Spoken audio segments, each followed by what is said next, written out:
Well, Farmington was built between 1815 and 1816 for John and Lucy Fry Speed. Both families came from Virginia in the late 1700s. John Speed's father, James Speed, was badly injured during the Revolutionary War. And after the war, he, like many others, sought to make his fortune in land speculation. He brought his family and his slaves over the Wilderness Road and settled near Danville. In 1799, his sons, John and Thomas, left Mercer County and purchased a lucrative 1,200-acre salt mine near Mans Lick in southwest Jefferson County. John Speed moved to a nearby farm with his new wife, Abby LeMaster. Her uncle is the famous explorer, John Floyd. And details of the salt operation are very sketchy. We think he only owned it about 2 years, not sketchy, scarce is a better word. We think Speed owned it about 2 years before he leased it and had someone else run the operation. To see what she looks like. Wife Abby gave birth to 4 children. I'm sorry that I advanced too far. This is not Abby. This is Lucy Speed. I advanced too quickly on my PowerPoint. But Abby LeMaster had 4 children before she died, and 2 of those children survived infancy, Liza and Mary. Their father takes them back to Mercer County, and a year or so later, in November of 1808, marries Lucy Fry Speed. Lucy's father, Joshua Fry, was a highly respected scholar at Centre College.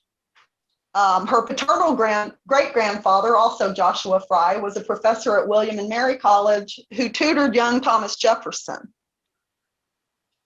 Lucy's maternal great-grandfather, Dr. Thomas Walker, was a famous Kentucky explorer and was appointed guardian of young Thomas Jefferson when his father died. About the same time Speed married Lucy, he formed a partnership with David Ward and William Pope Jr., and they purchased about 2,000 acres in Jefferson County, celebrated Beargrass Creek land. Speed's share of that tract was the 554 acres that comprised Farmington originally. The first documentation of people at Farmington, though, occurs in 1809 when Speed writes William Pope, and he reports, quote, "We're now living in our cabins and have only enough bacon as will serve us until Ned returns." Ned was an enslaved man. He had been sent to deliver the letter and return with provisions. From 1809 until John Speed's death in 1840, between 12 and 70 enslaved African Americans lived and worked at Farmington. The average Kentucky slaveholder owned fewer than 5 people, but Farmington, with its large population, resembled the plantations of the state's bluegrass region. Although the Speed family proclaims an emancipationist ideology for generations, they were not abolitionists. Slavery for most members of the Speed family was an accepted way of life, and slave labor was essential to the profitable operation of a large agricultural enterprise in the southern United States. Profits derived from the labor of enslaved at Farmington, as well as income received from hiring out or selling people, paid for the Speed family's necessities, luxury goods, and the children's educations. In addition to Mary and Eliza, John and Lucy Speed had 11 more children, 9 of whom survived to adulthood. The last child, Anne, was born when Lucy was 43 years old, and she died at age 7. Although Farmington is now inside the Louisville Metro District, and we think of it as part of the city, when it was the home of the Speed family and their enslaved labor force, it was a rural area. And we have a wonderful story from 1890 when Lucy's granddaughter, Eliza P. Ward, shares a story her grandmother told her about the very, very early times at Farmington before the main house is built. And Eliza says her grandmother was, quote, taking her babies in her arm on one of those October afternoons when staying indoors is defrauding mind and body. She strolled along so full of enjoyment that she noticed no sound but the rustling her own feet made among the fallen leaves, until a snort, a bellow, and a pawing of the leaves caused her to look up and in dismay see the glare of the angry red eyes and the shaggy form of a genuine American buffalo. The animal gave chase, the interposition of Providence. not having the vanity to believe that Providence took better care of her than of other mortals in dire distress. She would only say solemnly, "Children, I do not know how I did it, but I did that with that burden in my arms. Keep ahead of the bellowing monster.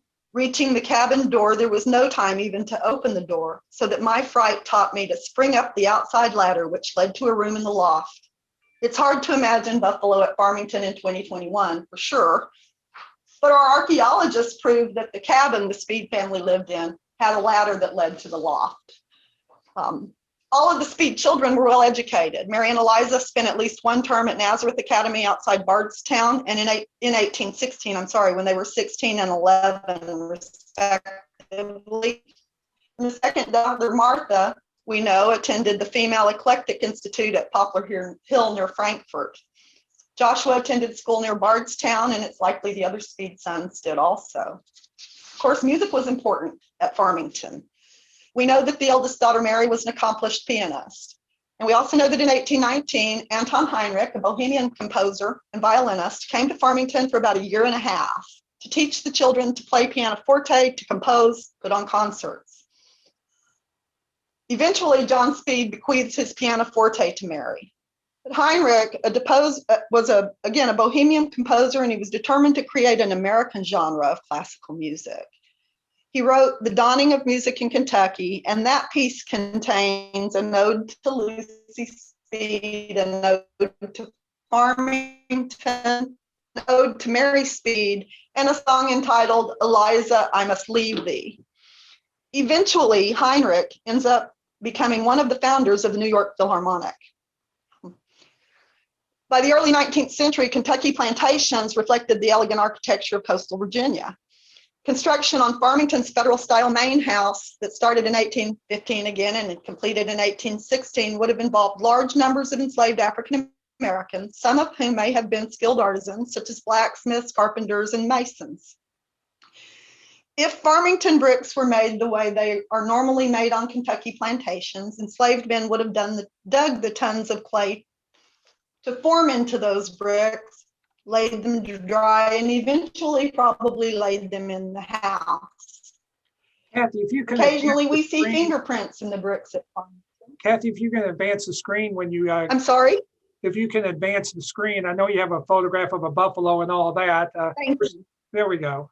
Oh, I am sorry, I'm not good at this. There we go. Now I've advanced too far again. Sorry. In any case, we are very fortunate to get information about the lives of the enslaved at Farmington. We have documented it through oral histories, court records, newspapers, and family letters. Descendants of people enslaved by the Speed family have been incredibly generous with information about their ancestors. In 1863, the American Freedmen's Inquiry Bureau interviewed James Speed, and he gave us his perspective on life at Farmington. Modern historians and researchers, especially Dr. Blaine Hudson, who was the former chair of the Pan-African Studies Department at the University of Louisville, Penn Bogert, who retired from the Filson Historical Society, and Juanita White have shared their work and resources with Farmington. Tax lists show that John Speed owned 12 enslaved African Americans in 1811, 39 in 1812, and 43 in 1813. This rapid increase in slave ownership probably reflects the establishment and development of Speed's plantation at Farmington. Early years on the plantation involved building cabins and agricultural buildings like the stone barn and spring house that remain on the property, clearing fields for planting.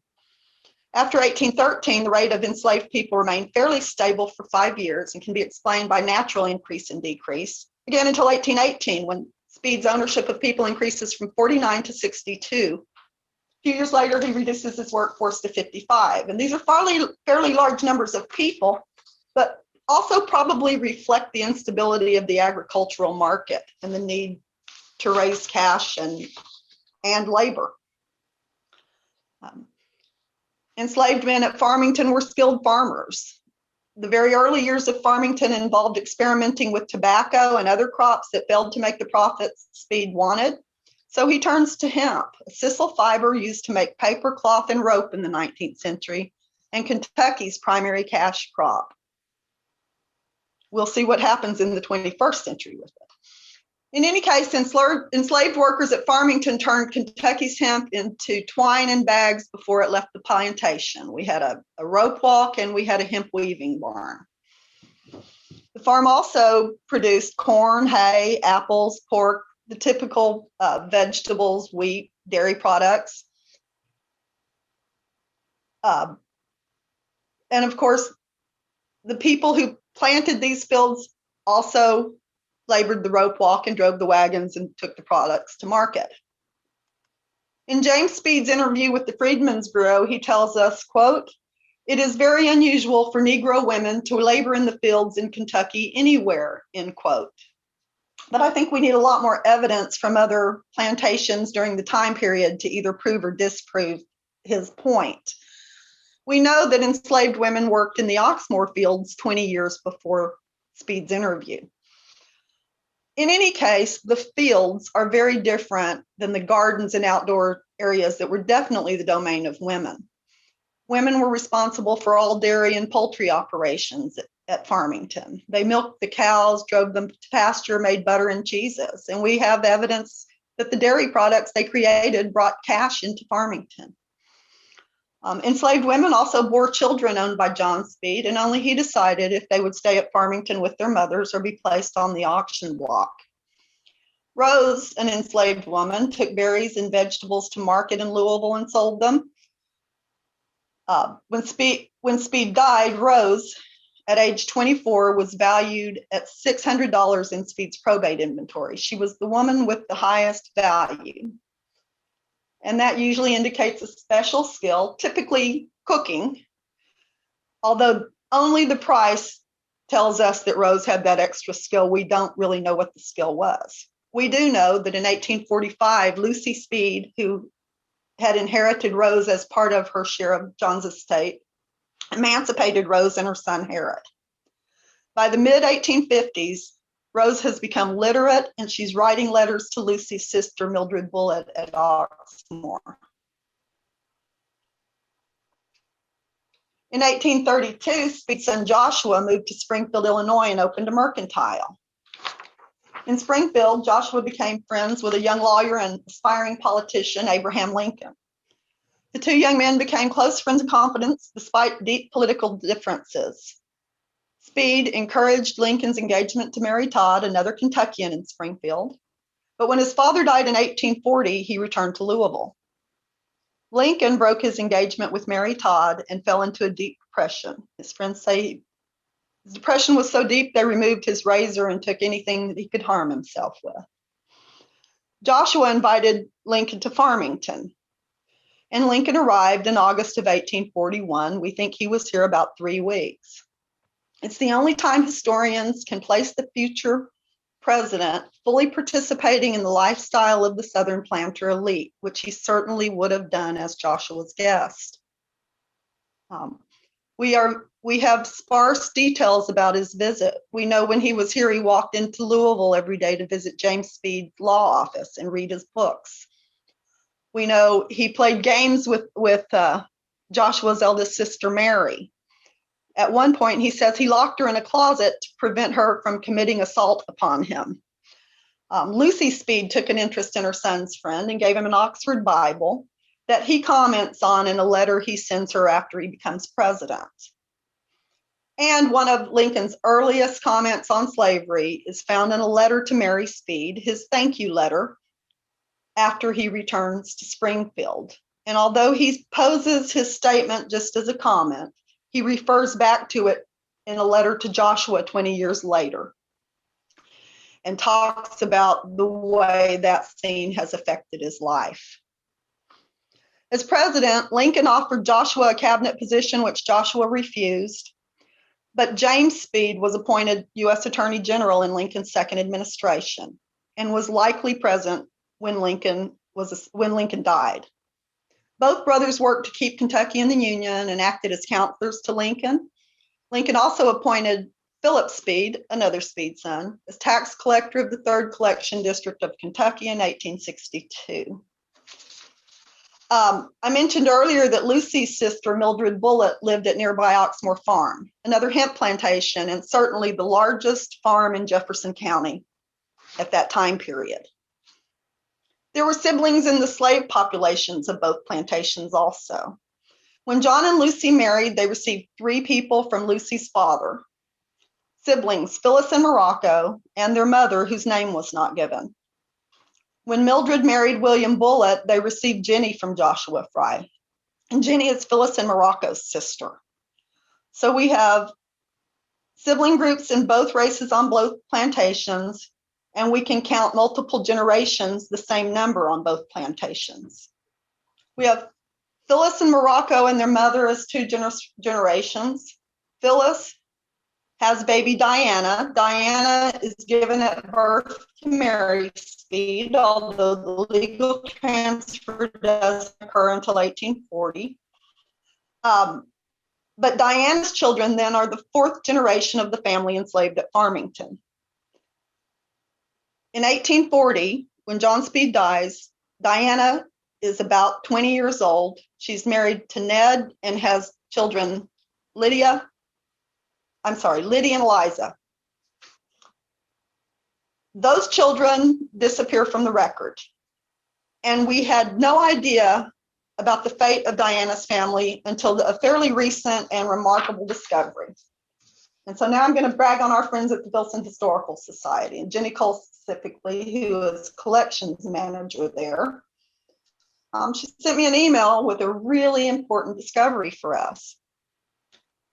And I think we need to give COVID credit for some good things, and COVID is responsible for this, because right now the Filson is very generously copying files when people request them. And Jenny was copying a file from the settlement house where Diana's daughter Denny worked after slavery ended. And Jenny was copying. She said she looked down and saw the words, "I don't let white people call me auntie." And she thought she needed to examine that letter, so she looked at it. Nothing in the letter mentioned Farmington. Nothing in the letter mentioned the last name Speed. So I think if any other person had looked at this besides Jenny, we still wouldn't know the significance of the description to Farmington. In any case, it's a description of Denny Thompson.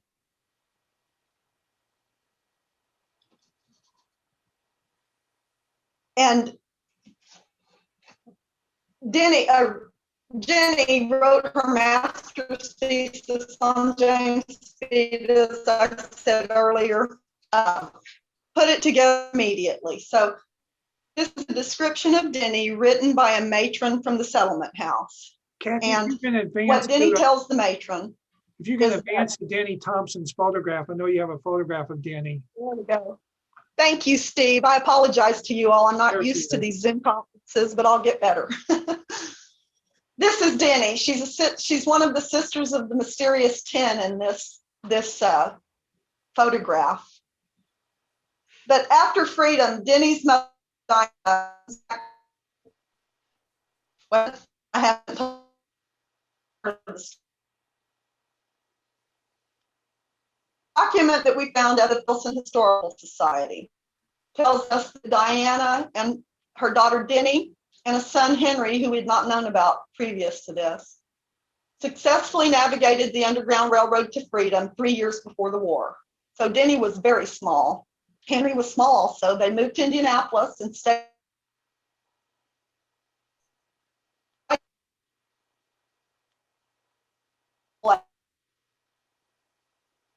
self-employed laundress, a stalwart occupation of the developing African-American middle class. She bought a house in Smoketown, and eventually Denny inherited that house. Denny also was a laundress and again worked at the settlement house. The Speed children left Farmington and became well-regarded Kentucky citizens. Susan Speed Davis founded the Home for Friendless Women, a forerunner of today's charities. Lucy Breckenridge, daughter, had no children of her own, but raised her nephew, J.B. Speed, for whom the museum and engineering school are named after his father, William, died in Missouri. Joshua Speed became a real estate developer and developed Cherokee Triangle and Highland Park, among other neighborhoods. The people enslaved at Farmington also made significant contributions to Kentucky society, especially Louisville. David and Martha Spencer, who were enslaved at Farmington by Speed daughter Peachy P, moved to Petersburg and helped settle Petersburg and Newburgh. Descendants still live there. In the 1930s, Jake Roederer, who purchased property from Peachy P, discovered Morocco's tombstone while plowing a field nearby. Morocco held a special place within the Speed family, evidenced by family letters and the tombstone. Rosanna and Abram Hayes, again owned at Farmington by Peachy P, were given a house in Peachy P's will to live in until they died. They raised a large family there, and their descendants have spread across the United States. They'd planned to have a family reunion in 2020 at Farmington, but of course COVID canceled that.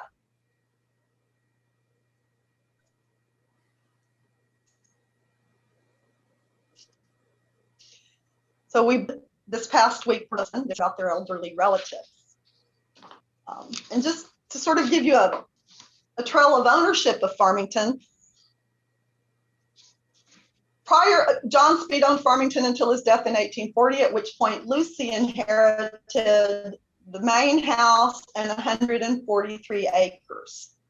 So now we're talking about Farmington as a 143 acre place and not 554 acres. But 3 years later, Lucy sells to her son-in-law, Austin P., who dies in 1848. So his wife, Peachy, becomes owner of Farmington. And she maintains ownership of most of that 143 acres until 1865, at which point she sells to the Drescher family. Henry Drescher was a German immigrant who operated Farmington as a potato farm and a truck farm. His family sold to the Bischoff family in 1908. And two other families held ownership briefly in the late 1940s and early 50s.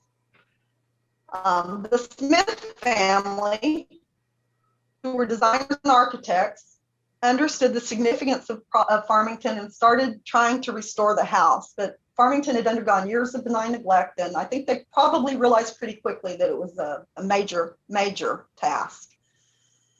So in the early 1950s, Grady Clay wrote an article for the Courier-Journal entitled it, "Who Will Save Farmington?" We are very fortunate that Anne Bruce Haldeman, Kentucky's first female landscape architect, took an interest. And there's a wonderful story about Anne Bruce Haldeman encountering Barry Bingham Sr. on an elevator and talking to him about Farmington, and she convinced him that it was a worthy goal. And so Barry Bingham Sr. and a group of other men started Historic Homes Foundation in 1957 to save Farmington. And they opened the house in October of 1959 as Louisville's first historic house museum. Anne Bruce Haldeman researched and designed the gardens behind the museum and brought in a protege, Mary Webb. Mary Webb worked in the Farmington Gardens for over 50 years, and I feel compelled to talk about Mary because we lost her between Christmas and New Year's, 4 days before her 96th birthday from COVID. And again, she worked in our gardens for over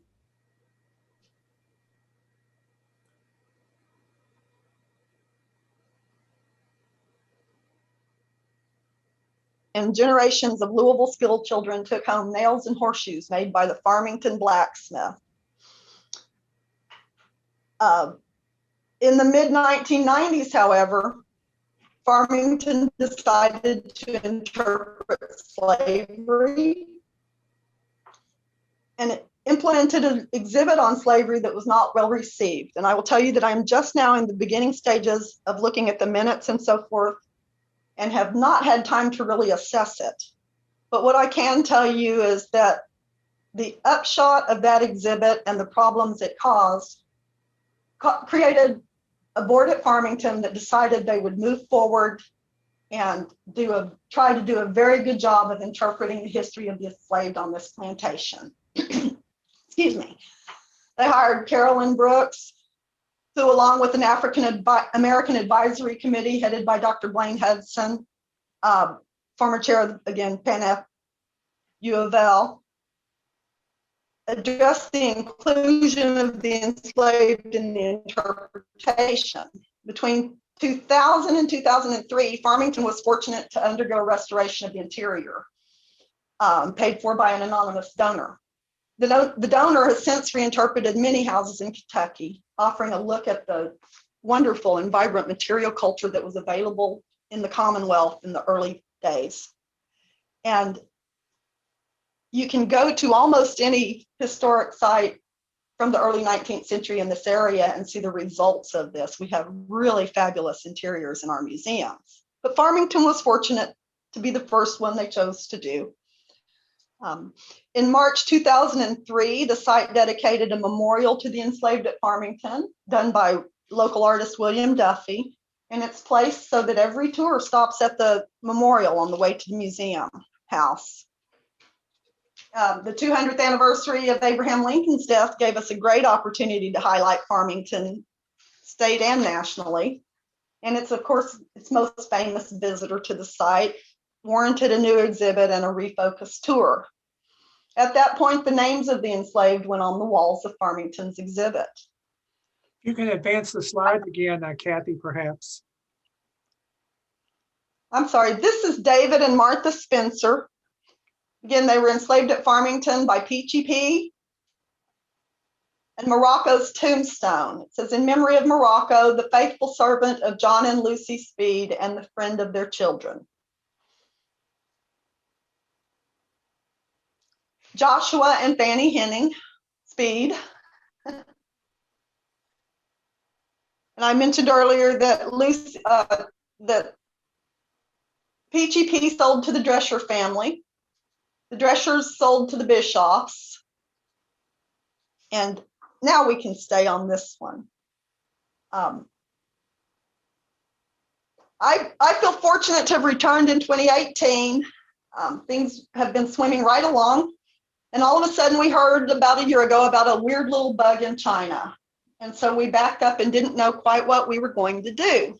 We had a great collaboration in place and pretty soon realized that we were going to have to cancel it.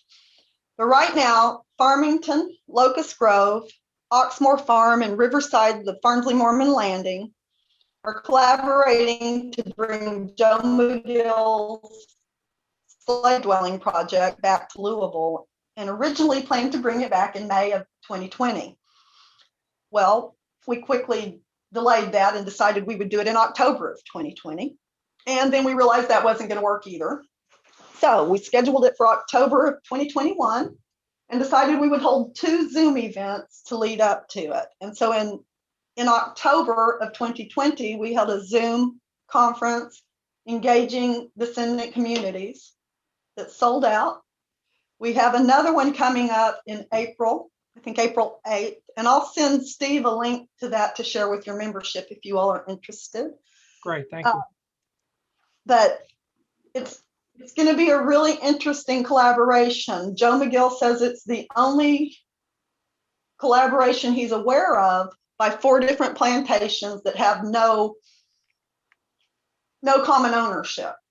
So we're really excited about it, and just hope that we're able to at some point really pull off bringing him here, but we're pretty confident that we'll be able to do it by October, especially after hearing everyone being vaccinated earlier. That's good news. So the one thing we've been able to carry through on this year is our plan. And it was designed for COVID. It already had a pickup element to it that we had kind of let go in the last several years, but we very quickly readapted. Farmington's grounds have been open to the public the entire COVID pandemic. We want to make sure the neighbors around us have a safe place to walk. We've offered our brand pavilion to nonprofits in the area to hold board meetings. It's too cold right now, but in the springtime, it provides a wonderful place with social distancing. And we've learned to give virtual tours. So I think there have been a lot of good outcomes from COVID. It's forced some of us to learn some of this technology for sure. And we've also learned how generous the donor base in Louisville is. We are very fortunate to be in a city that is concerned about its historic sites and nonprofits the way Louisville is. Right now, we're back on track to hopefully open up and start offering guided tours in April. And I hope every one of you will visit us every chance you can. Thank you very much.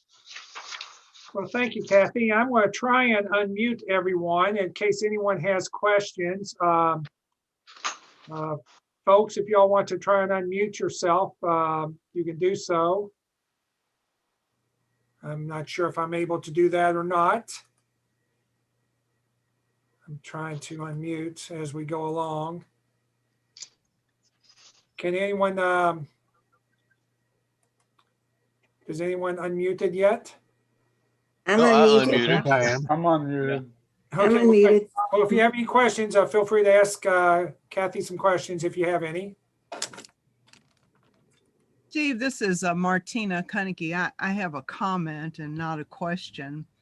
I wish Kathy had quoted the quote from Mr. Lincoln as he observed slavery from what was the old Galt House that overlooked the river, because it underscores the poignancy and the brutality, the dehumanization of slavery. I think he referred to the enslaved as strung a lot, to each other like a coggle of fish.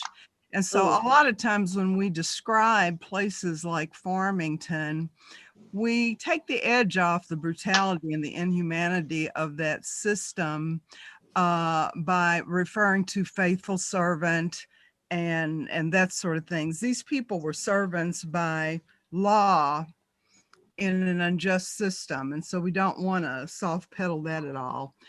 Then on a more positive note, you may notice, well, probably not many of us have because of COVID, not many of us are on the buses, but this month is Black History Month and next month is Women's History Month. And so every year at this time, TARC honors the lady that boarded the bus down in the South, and they say it all began with her. And in Louisville, Kentucky, it all began with a woman named Mary Cunningham Smith, who in 1870 boarded a Louisville City Railway car with her 6-year-old stepson, Gustavus. It was on a rainy day. She was pregnant. And she got on to go home and was kicked off because she was sitting in the wrong place. Consequently, that was taken to court. She won. And after that, in Louisville, at least on paper, Black people were not supposed to be kicked off buses because they sat, or trolleys because they sat in the wrong place. The reason I'm telling this story was that her attorney was Mr. James Speed, who won that case. So Louisville was well ahead of its time. Thank you for sharing that, Martina. I appreciate that. And you're welcome. And I will tell you, we don't intend to take the edge off. I show Morocco's tombstone, but I actually think the tombstone is one of the most tragic things about Morocco's life, because even in death, he is defined by his service to the people. Yeah, that's right. That's right. I really appreciate your comments. Thank you. Kathy, do you all have that headstone, or is it somewhere else? We don't know where it is. It's been so fortunate. We've just had this fortunate run of phone calls and things in the last few months, but a niece of Jake Roederer's contacted me, and we learned that that's who discovered the tombstone, but nobody knows where the tombstone is. Actually, Rhonda hoped we had it and would be able to send her a picture of it, but we don't have it. I put a call out on social media right after I came back to Farmington looking for Morocco's tombstone, but nothing happened. So we're going to do that every couple of years, try to put out a call. Does anybody know what happened to this? We'd love, of course, we have no legal claim to it. We want to know that it's safe and secure somewhere. Well, Kathy, we'll try to also put it out on our social media as well. And Jack Koppel is a cemetery historian. He might dig into it as well. Thank you. Yeah, I talked to Kathy a couple of days ago. We do have a couple people working on even trying to find a cemetery. My understanding is we don't know where the slave cemetery is. Kathy did inform me that I called Kathy to find out. I located a cemetery on a map and found out by her that it was a speed cemetery. And it's, of course, hopefully all the people were moved. And we do know the location of where it was, but we don't know the slave cemetery, but it's probably close by. Can I ask a I question? think it's either very close by. I'm sorry. Go ahead. Can I ask a question? So who's done the work out there archaeological? Has Jay Stotman been involved or Phil DeBlasi? Well, Bill de Blasi was here early on, and then Jay and Lori have done most of the work since, Okay. Hi, since Martina. the early Hey, 2000s. Lori. Hey, Lori. Oh, hey, Lori. So, Lori, Let me let Lori, Lori maybe speak if for there's- herself. so Lori, there's no possibility that that tombstone perhaps could be buried on site somewhere No, I nearby? don't think so. I don't think So it wasn't located on site. it wasn't located Yeah. on site, so I don't think it even came from the Speed property. Okay. As far as we know, it just happened to be where Morocco was buried.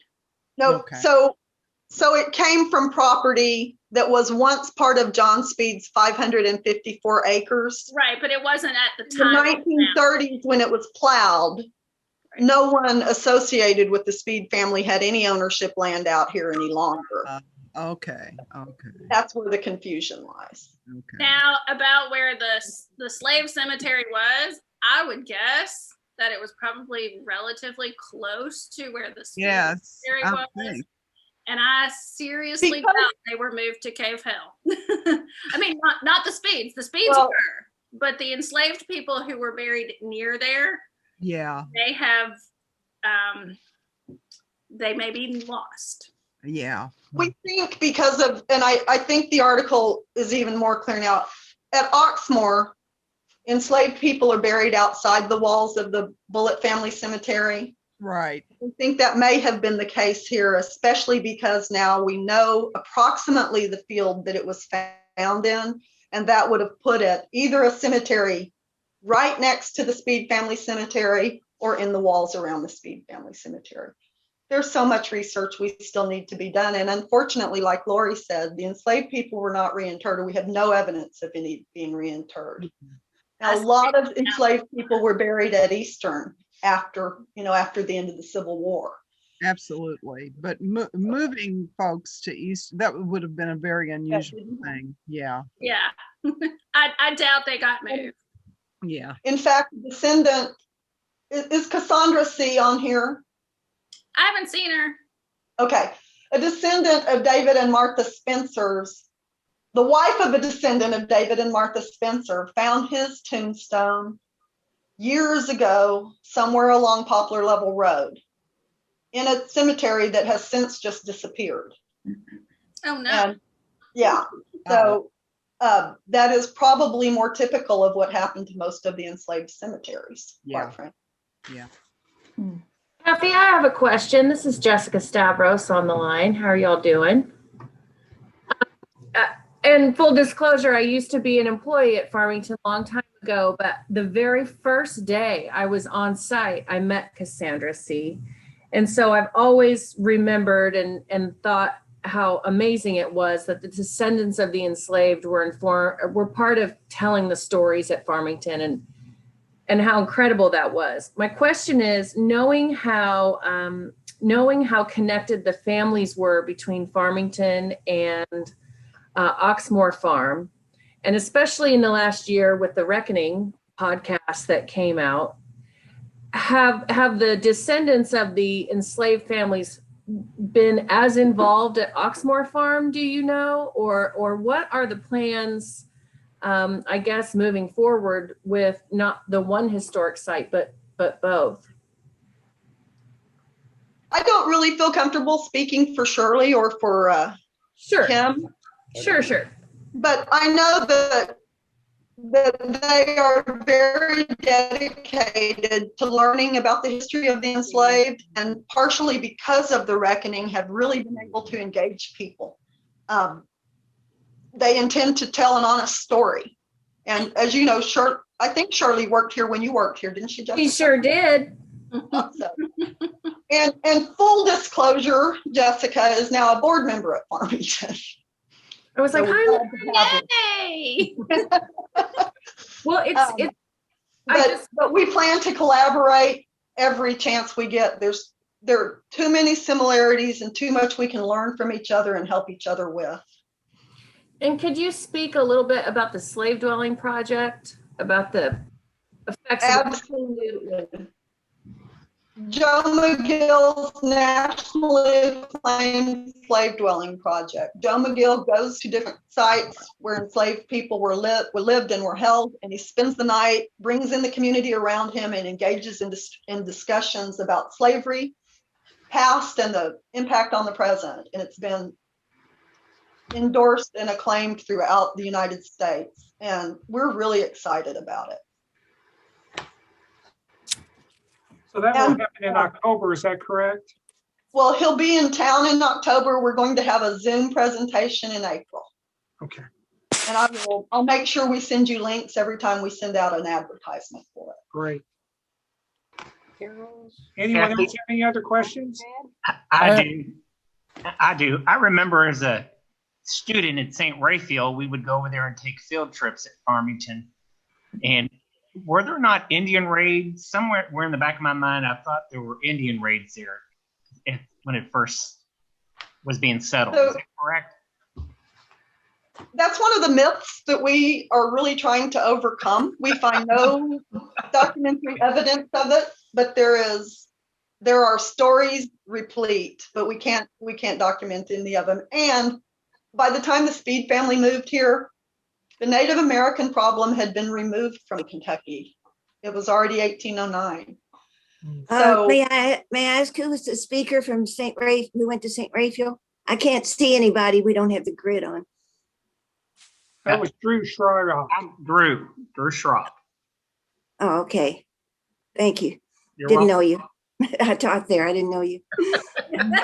Any other questions? Kathy? do you still have your nail, Drew? Or did you get a horseshoe? We got a nail, I believe. Okay. No, that nail's long gone. Hey, Jack. Yeah. Do you have a teacher, Kitty, at St. Raphael's? That's me. Kathy Nichols. Or no, Drew Shylock? This guy. I'm Kitty. I wish we could see each other. Oh, yeah, you're Miss Darst, aren't you? Yeah, I am. Steve, can you put the grid back on so we can see each other? Well, you can do that yourself. You have control over that. In the upper right-hand corner, you can put the grid on. No, you're not on mine. You're still sharing your screen. Oh, okay. Want me to take I'll take the share screen off, and that will allow us to have more options then, evidently. Well, this is Cecil Starks. I'm originally from Louisville, but don't live there now. My family was very interested in Farmington, and one of my grandfathers used to paint signs probably in the 50s for them. Anyway, the Indians were a big part of the story. I don't know who the other man was that was talking about it, but I specifically remember hearing that there was a stairway to get underground to go out to that barn that was in front of the house that would be facing, I guess, the interstate. Yeah, that's one of the myths we battle constantly. Oh, I'm sorry to hear that. I grew up with the Indians and the pioneers and the Speeds. There's no archaeological evidence for that at all. None. Okay. Let me just make a comment. Look at the house and look at the barn. You know how close they are.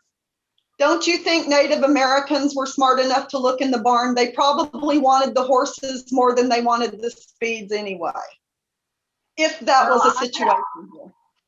I did think about that and wonder myself. So thank you for clarifying that. Well, and thanks to Lori, because we can say there's nothing archaeological. But to credit the early Farmington board, very, very early on, they'd heard the stories. They were looking for the evidence. as early as the 1960s. There we They were go. looking for the evidence and they couldn't find it. So they are to be commended for that and a lot of other things. Kathy? On here, they get rid of the. Yeah, go ahead, Carl. Commend you for all that you've done and keeping this wonderful home alive for future generations. It's a wonderful place to go, and I love going back there to visit. Thank you. And I'll look forward to welcoming you here pretty soon, I hope, because I really want to see people at Farmington again. We'll comment. I live near Speed Salt Works, so it was at National Turnpike in the outer loop. It's pretty much Okay, well, come on down then. And you'll be interested to know that at some point, Alonson Mormon from Riverside to Farnsley Mormon Landing purchased the land that John Speed and Joshua Speed owned out there. So yeah, Speed sued the widow of William Preston or somebody like that, and he got half of the share of Man's Lick. But that salt works extended all the way up into Standerford Field and all the way out to almost Valley Station. So it was a big. They leased most of it. Hey, Kathy. I do remember Drew Schrock. Hello, I want to shout out to you and hello to O'Malley, all the way from Hawaii. Hawaii. Right? Oh my gosh. Yeah. Hey, Richard. Hello. Rich? I'm trying to keep involved in the group. How much snow you got out there in Hawaii? We've had snow on the volcano mountain, Mauna Kea, and that. We've had, actually they had about 6 or 7 inches, but it's only at the 13,000 foot area. But everywhere else it's warm, sunny, and beautiful. Hawaii is paradise. Very jealous. Yeah. Well, I wish you could all come here, but of course they're still restricting people. I will be getting my first vaccine shot on Monday, so I'm finally getting that done. But Carl Thomas, get in there. Get in there. Good to see you, Rich. Yeah. I have Kathy? to take a break for just a minute and say hello to Carol Findling, who I haven't seen in 2 years, who I love very much and am seeing on here. Hi, Carol. And John too. And John too, but I already said hi to John. So Okay. Hey, hello. Yeah, that's what's great about this. We get to see each other in some way anyway. Yeah, Carl Kramer's trying to get in here. Yeah. Kathy, I have a personal question back to the first wife, Lamaster. Mm-hmm. I am a Lamaster on my father's side. Do you have any information at all about her roots? And starting with, was it Lemaster or Lamaster? I've seen it both ways. Okay. So I more typically see it LE, but I have seen both spellings. And do you want to email me? I'd be happy to share any information. Okay, sure. And it's a long email, but it should be easy to remember. It's Farmington Director at historichomes.org. Farmington Director at historichomes.org. That's right. Okay. Okay. Yeah. Because I would love to get your information too and see what we can learn. Yeah. And I have just a long general interest. I grew up in Speed, Indiana. Oh, wow. And have written the history of it. So, but Lamaster is particularly of interest at this moment. Well, and I have a deep interest in Speed, Indiana, so we definitely need to talk. Okay. Good to see you, Carl. Hey, Kathy, I'd like to say that there were Native Americans on Farmington's property at some point, and Absolutely.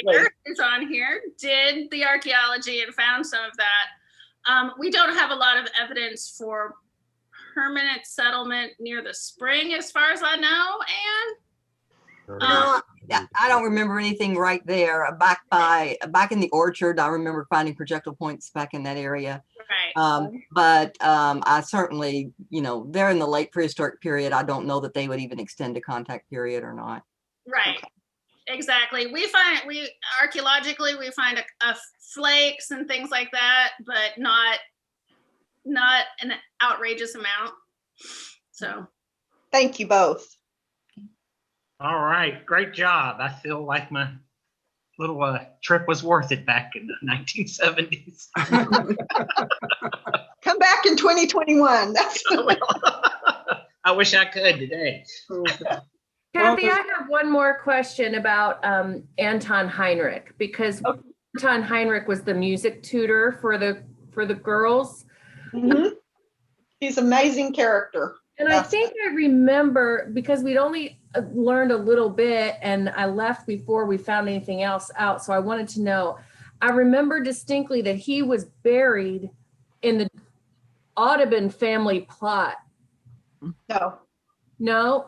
He's actually buried in a pauper's grave in New York City somewhere.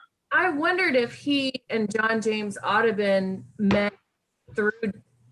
They definitely did. And I think when he left Farmington, he went to John's brother-in-law, Rankin, in Henderson, where Audubon lived. So I think that that's the connection, but I can't prove it. And we probably talked about that years ago. Was there any connection between Speed and Audubon? No, but there's a connection between Rankin and Audubon. And we need to talk to Carolyn about that, because my memory is very fuzzy on that one. Yeah, I couldn't quite remember. Yeah. Kathy, can you hear me? Yes. Speaking of slave cemeteries, I've been doing research on the one in Locust Grove, the Zachary Taylor Family Cemetery.